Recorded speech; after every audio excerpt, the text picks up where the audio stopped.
ආයුබෝවන් කියලා ප්‍රාර්ථනා කරනවා ඔයාලා හැමෝටම. නිලාවරයි පතුල නැති ලිඳ කියන්නේ ශ්‍රී ලංකාවේ උතුරු පළාතේ යාපනයේ දිස්ත්‍රික්කයේ නිලාවරයි ගම්මානයේ පිහිටි විශේෂ භූගත ජල මූලාශ්‍රයක්. මේක සාමාන්‍යයෙන් ගම් ලිඳක් ලෙස පෙනුනත් එහි ස්වභාවය ගැඹුර සහ ජලය නිතර පවතින ආකාරය නිසා පතුල නැති ලිඳ ලෙස ප්‍රසිද්ධ වෙලා තියෙනවා. ඉතින් අද අපි කතා කරන්න යන්නේ මේ පතුල නැති ලිඳ ගැන. එහි භූගෝලීය පිහිටීම සහ පරිසරය ගත්තොත් නිලාවරයි ප්‍රදේශය යාපනයේ වියලි කලාපයට අයත් වෙනවා. මේ ප්‍රදේශයේ වර්ෂාපතනය සීමිතයි. වියලි කාලය දිගුයි. ඒ වගේම මතුපිට ජල මූලාශ්‍ර අඩුයි. ඒ වගේ පරිසරයක වසර පුරාම ජලයෙන් පිරී පවතින ලිඳක් තිබීම ජනතාවට විශාල විස්මයක් වෙලා තියෙන්නේ. මේ ලිඳේ විශේෂත්වය ගත්තොත් නිලාවරයි ලිඳේ ප්‍රධාන විශේෂත්වය වෙන්නේ ජල මට්ටම කිසිම දවසක අඩු වෙන්නේ නැතිවීම. ඒ වගේම වියලි කාලයේදීත් මේ ලිඳේ ජලය පිරී පවතිනවා. ඒ වගේම මේ ලිඳේ පතුල පැහැදිලිව පෙනීමට නොහැකි වෙනවා.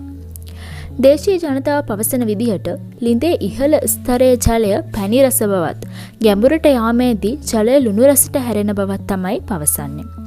ඉතින් මේකෙන් පෙන්눔 කරන්නේ මෙම ලිඳ විවිධ භූගත ජල තට්ටු සමග සම්බන්ධ වෙලා ඇති බව. විද්‍යාඥයන් පවසන්නේ යාපනයේ බිම ප්‍රධාන වශයෙන් හුණුගල් වලින් සමන්විත වෙලා තියෙනවා කියලා. ඉතින් ඒ වගේ බිම්වල භූගත ගුහා, ජල මාර්ග සහ එකිනෙකට බැඳුණු ජල පද්ධති පිහිටලා තියෙන්න පුළුවන්. නිලාවරයි ලිඳ එවැනි භූගත ජල පද්ධතියකට සම්බන්ධ නිසා ජලය නිතරම නැවත පිරෙනවා, ගැඹුර මැනීම අපහසු වෙනවා, ඒ වගේම පතුල නැති ලෙස පෙනෙනවා කියලා විද්‍යාඥයෝ පවසනවා. විද්‍යාත්මකව බලද්දී ඕනෙම ලිඳකට පතුලක් තියෙන්න ඕනි. නමුත් මෙම ලිඳේ පතුල සාමාන්‍ය ක්‍රමවලින් හඳුනා ගැනීම අපහසු නිසා පතුල නැති ලිඳ යන නාමය ලැබිලා තියෙනවා.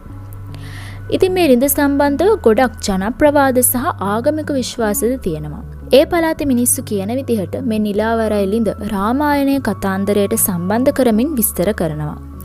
ජනප්‍රවාද අනුව රාමා තම දුන්නෙන් බිමට ගසා පොළවේ ඇතුළ තිබුණ ජල ධාරාවක් මතු කළා කියලා තමයි විශ්වාස කරන්නේ.